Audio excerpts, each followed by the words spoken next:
안녕하세요. 축구 안팎의 이야기를 전하는 풋볼레로 JK입니다. 이강인 선수의 아시안게임 차출로 관심이 줄어든 파리 생제르맹입니다. 저도 해외 일정 등으로 지난 마르세유 경기에 본방을 놓쳤습니다만 별로 아쉽지는 않더라고요. 어쨌거나 파리는 결정적인 홈 3연전에서 1패 뒤 2승을 거두며 나쁘지 않은 흐름을 보여주었습니다. 특히 리그왕의 최대 라이벌인 마르세유전에서 4대 0의 압승을 거두며 리그 3위로 올라선 것에 그치지 않고 마르세유가 마르셀리노 감독을 경질하게 만들었습니다. 마르세유는 이후 젠나로 가투소를 새로운 감독으로 선임하였습니다.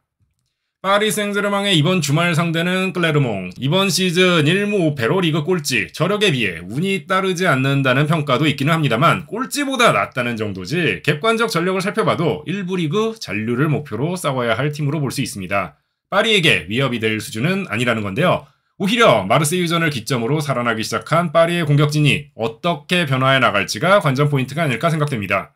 루이스 엔리케 감독의 기자회견, 먼저 상대팀 클레르몽에 대한 질문, 그리고 부상으로 알려진 킬리안 음바페에 대한 질문에 대해 답변하는 모습 함께 보시죠. Bonjour coach, Arthur Perrault RMC. Vous nous avez répété plusieurs fois depuis votre arrivée que vous ne vouliez pas seulement 11 joueurs capables d'être titulaires, mais vraiment tout un groupe.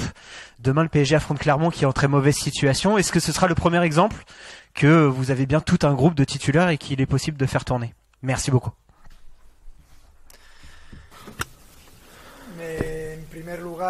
En premier lieu, comme vous parlez du match de demain contre Clermont, je dois dire que cette équipe n'a seulement un point, mais elle mérite beaucoup plus de points que ce qu'elle a. Je crois que c'est une équipe très bien travaillée.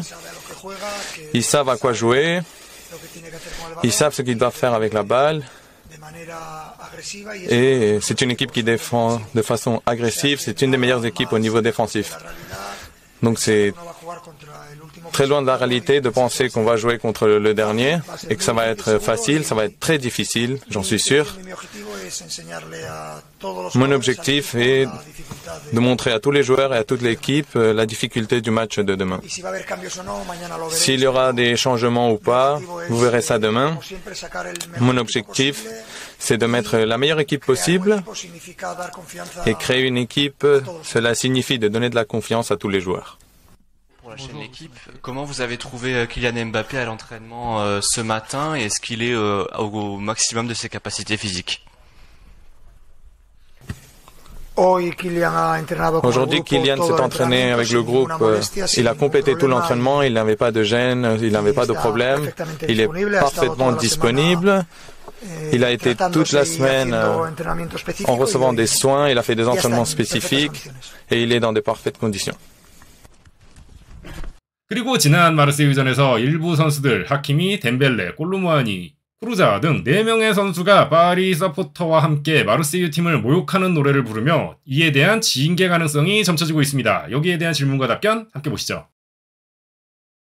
La commission de discipline de la Ligue a convoqué 4 joueurs du Paris Saint-Germain le 5 octobre prochain, après les événements passés lors du classique contre Marseille. Est-ce que vous craignez une suspension pour les joueurs qui vont être devant la commission? Merci. Je sais que c'est un sujet qui génère un peu de polémique, de controverse. La seule chose que je veux dire sur au sujet, c'est que le club, la direction sportive, le staff, l'effectif, nous sommes tous contre n'importe quel type de discrimination de n'importe quel genre. 리그왕 7라운드 클레르몽과 파리의 경기는 한국 시간으로 10월 1일 일요일 새벽 0시 토요일 밤 12시 경기로 보셔도 될 것 같습니다. 이강인 선수가 빠져있어 흥미는 덜하지만 한번 지켜보도록 하죠. 오늘 영상은 여기까지입니다. 시청해주셔서 감사합니다.